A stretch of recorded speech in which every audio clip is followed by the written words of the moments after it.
Hello everyone. आज हम Titan company का रिव्यू करेंगे कि जून क्वार्टर के रिजल्ट क्या आए हैं, वो हम डिस्कस करेंगे। जो कंपनी के करंट जो बुक्स हैं, जो बैलेंस शीट है, वो कैसी है, हेल्दी है, कैसी है, वो भी हम चेक करेंगे। और जो इसका प्राइस एक्शन है वो हमें क्या कह रहा है, वो भी डिस्कस करेंगे कि करंट सिनेरियो जो सिचुएशन है वो क्या है और आने वाले टाइम पे क्या हम एक्सपेक्ट कर सकते हैं। क्विकली हम जंप करते हैं स्लाइड्स में। और जो कंसोलिडेटेड रेवेन्यू था इस बार इनका बढ़ा है 40% year on year up to 20,000 crore. That is driven by the strong customer demand. जो इनका नेट प्रॉफिट है वो भी 63% बढ़ा है 1700 करोड़ से, कम कंपेयर टू लास्ट क्वार्टर में 1000 करोड़ के आसपास। ज्वेलरी बिजनेस है इनका की ग्रोथ इंजन रहा है इस बार टाइटन के लिए। और जो इनका बुलियन डिजिटल गोल्ड है इसको एक्सक्लूड करें तो इसका ग्रोथ जो है 43% ईयर ऑन ईयर बढ़ा है। ज्वेलरी का जो डिमांड है एज यूजुअल आप लोगों को आइडिया रहेगा कि अक्षय तृतीया और जो शादी का जो डिमांड रहता है उसके वजह से इनका बहुत ही ज़्यादा फुटफॉल रहा है। और जो इन्होंने ब्रांड का प्रीमियमाइजेशन किया है उससे भी इनको बहुत हेल्प हुआ है कि लोग काफ़ी ज़्यादा प्रेफरेंस रखते हैं टाइटन को एज अ ज्वेलरी ब्रांड के लिए।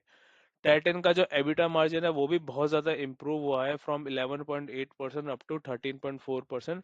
Again help by premiumisation and favourable product mix. अब इन्होंने कई सारे सब ब्रांड भी रखे हैं टाइटन ने जहाँ पे कैजुअल ज्वेलरी वेयर वगैरह वो भी उनका है, तो उस वजह से काफ़ी ज़्यादा फुटफॉल और काफ़ी ज़्यादा डिमांड इनकी रही है। अब हम आते हैं अपने की हाइलाइट्स में। की हाइलाइट्स में कि जो इनका वॉच वेरिएबल बिजनेस है उसकी भी अच्छी हेल्दी ग्रोथ दिखा है इस बार। टाइटन का जो ओवरऑल रिटेल नेटवर्क है वो 3600 स्टोर से इन्होंने बढ़ाया है कंपेयर टू 3300 स्टोर पहले से, एक साल पहले से। और उन्होंने अपना जो डिस्ट्रीब्यूशन है उसको और भी ज़्यादा स्ट्रेंथन किया है। जो इसका ओवरऑल एक्सपेंस इंक्रीज है वो 26% से बढ़ा है ईयर ऑन ईयर। इसका जो वजह है वो ये है कि जो हायर गोल्ड प्राइसेस है और जो इनका एडवर्टाइजिंग का जो खर्चा इस बार हुआ है उसकी वजह से इनका जो है एक्सपेंस बढ़ा है। But that is not a big issue for the company है dealing with majorly in a jewellery product. और जो मार्केट का रिएक्शन है वो बहुत पॉजिटिव रहा है। मार्केट जो है उसने शेयर ने 3% गेन किया जब ये रिजल्ट बाहर आया, तो काफी एक पॉजिटिव रिएक्शन रहा है मार्केट का। अब हम आते हैं क्विकली बैलेंस शीट को चेक करते हैं, देखते हैं बुक्स क्या कहता है। टाइटन कंपनी जो है वो ऑलमोस्ट 4.5 लाख करोड़ की कंपनी है, तो बहुत बड़ा वैल्यूएशन, बहुत बड़ा मार्केट कैप है। ये ऑलमोस्ट आपका ब्लू चिप कंपनी में एकदम प्योर ब्लू चिप कंपनी है ये टाइटन। और जिस हिसाब से ईयर ऑन ईयर इसका ग्रोथ रहा है वो भी बहुत अच्छा है। तो अगर हम बात करें डिविडेंड यील्ड की तो इसका 0.3% डिविडेंड यील्ड रहा है। और इसका जो पीई रेशियो है वो 77% है। अब हम क्विकली आते हैं अपने क्वार्टरली रिजल्ट में। तो क्वार्टरली रिजल्ट जो है आपका जून का इस बार ग्रोथ रहा है 29% से अप टू 21,000 करोड़। और इसका अगर मैं नेट प्रॉफिट चेक करूँ तो नेट प्रॉफिट भी इसका बड़ा है।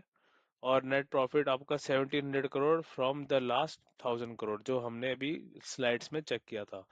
अगर मैं ओवरऑल पीएनएल देखूं ईयर ऑन ईयर का तो ये आपका 1100 करोड़ से बढ़ते बढ़ते 20,000 करोड़, 11,000 करोड़ से 20,000 करोड़, और अब ये 40, 50, 60 या 87,000 करोड़ इनका सेल्स जो नंबर आप देख रहे हो वो है। क्योंकि जो फिनोमिनल नंबर है, ऑलरेडी जिस कंपनी का इतना बड़ा साइज है उसका और भी ज्यादा इसमें नंबर्स का एड अप होना बहुत अच्छी बात है, बहुत पॉजिटिव है। अब हम अगर इसमें कैश फ्लो में आए तो कैश फ्लो पॉजिटिव है 2026 में 5,500 करोड़ का इसका कैश फ्लो है। लेकिन लास्ट ईयर इनका जो था नेगेटिव था, उसका जो रीजन है वो ये है कि जो इनका इन्वेंट्री है वो 9,000 करोड़ पे उन पे पैसे आउटफ्लो हुए थे। अब इसका मतलब ये कि ज्वेलरी का जो इनका बिजनेस है ऑलमोस्ट की जो प्राइसेस बढ़े हैं जिस हिसाब से इन्हें ये इन्वेंट्री इनको इन्वेंट मेंटेन करनी पड़ती है कंपनी को, उस वजह से इनका वहां पे पैसे गए हैं। लेकिन ये 26 में आपका जो है ये बहुत ही अच्छा कैश फ्लो पॉजिटिव आया है। और ये सब एक पॉजिटिव ही है, यहाँ पे कुछ हमें डिस्क्रिपेंसी या कुछ नहीं दिखती है। अब हम आते हैं अपने चार्ट्स पे। तो टाइटन का जो चार्ट है जो लॉन्ग टर्म में है, अभी टाइटन जो है वो मल्टी बैगर स्टॉक है। टाइटन बहुत ही सालों से, आप अगर चार्ट्स को देखोगे, ये जब लिस्ट हुआ था और जब आईपीओ था इसका 1994 में, उसके बाद से अगर आप देख सकते हो यहाँ पे बेयर फेज में था। लेकिन बेयर फेज से निकल के बुल फेज में रहा। और 2008 का जो क्रैश था उसमें भी पार्ट लेने के बाद जो क्रैश का था, पार्ट बनने के बाद, उसके बाद भी ये फिनोमिनल ग्रोथ रहा है, और इसने पीछे मुड़ के बिल्कुल भी नहीं देखा, और ये कंसिस्टेंटली बहुत ही हायर हाई को लगाते गया है टाइटन। और आप जो देख सकते हो, ये मल्टी बैगर स्टॉक रिटर्न दिया है इस स्टॉक ने। तो जो भी निवेशक पास्ट के रहे हैं उनको बहुत ही ज्यादा इस चीज का फायदा हुआ है, क्योंकि कंपनी ने ओवरऑल फंडामेंटली और हर तरीके से बहुत अच्छा किया है। अभी करंट सिनेरियो अगर हम देखें तो अभी फिलहाल जो है, रिसेंटली जो कंपनी ने एक एक करेक्शन किया था, जिसमें उसने टाइम वाइज कम, प्राइस वाइज ज्यादा करेक्शन किया था। जो आप देख सकते हो 2024 में जनवरी में ये करेक्शन शुरू हुआ था, और ये ड्रिफ्ट करते करते अगर आप देखो तो नीचे लोअर लोस बनाया था, और जो लास्ट इसका लो बना था वो यहाँ बना था आपका 2025 अप्रैल में। अप्रैल के बाद जो फिर ये अपना ऑल टाइम हाई जो है वो ब्रीच किया था, ये आपका 2025 नवंबर में। और ब्रीच करने के बाद ये थोड़ा सा एक कॉम्प्लेक्स करेक्शन में आया था, एक कॉम्प्लेक्स करेक्शन वाले जोन में। जब इसने इस वाले जोन पे ब्रेकआउट सा दिया था, मैं एक बार इसको अच्छे से हाईलाइट कर देता हूँ।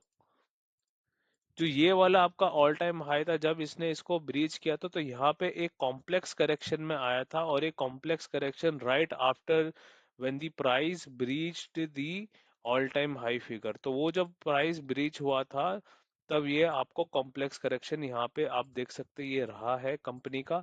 तो ये ऊपर भी गया, फिर फॉल भी गया, फिर वापस से ऊपर गया आपका 4300 के प्राइस में, फिर ये नीचे जो था आपका just right above the previous high जो है आपका 3800 का जो हाई है, उसी जोन में ये वापस आ गया था। और ये फिर वापस ऊपर बाउंस किया, जो हाई है ये हायर हाई लगाया है, लेकिन ये बिल्कुल सस्टेनेबल नहीं था।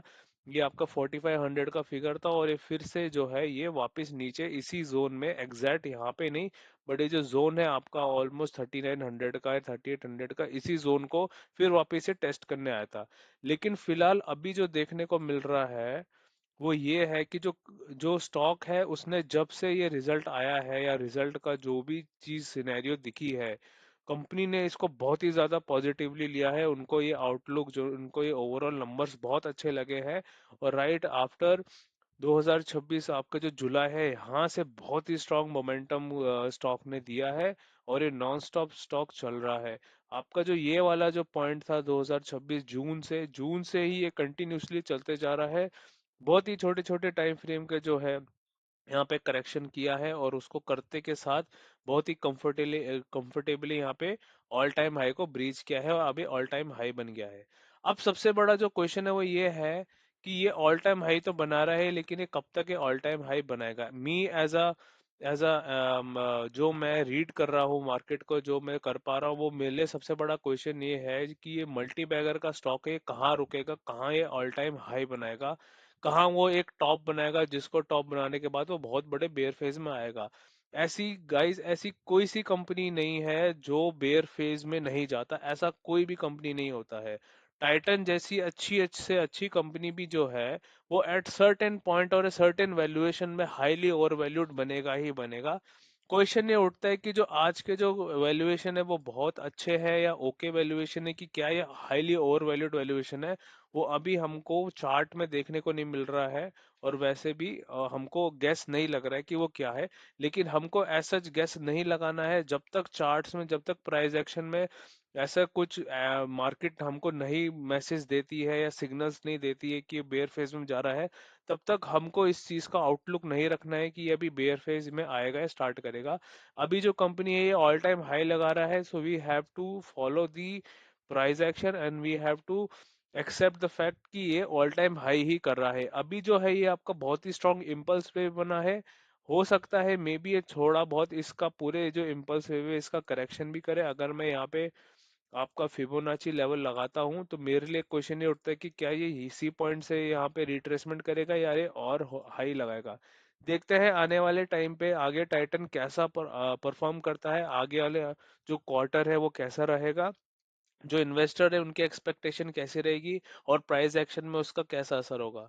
So guys, this is it from my side, and I will see you in my next video. Thank you.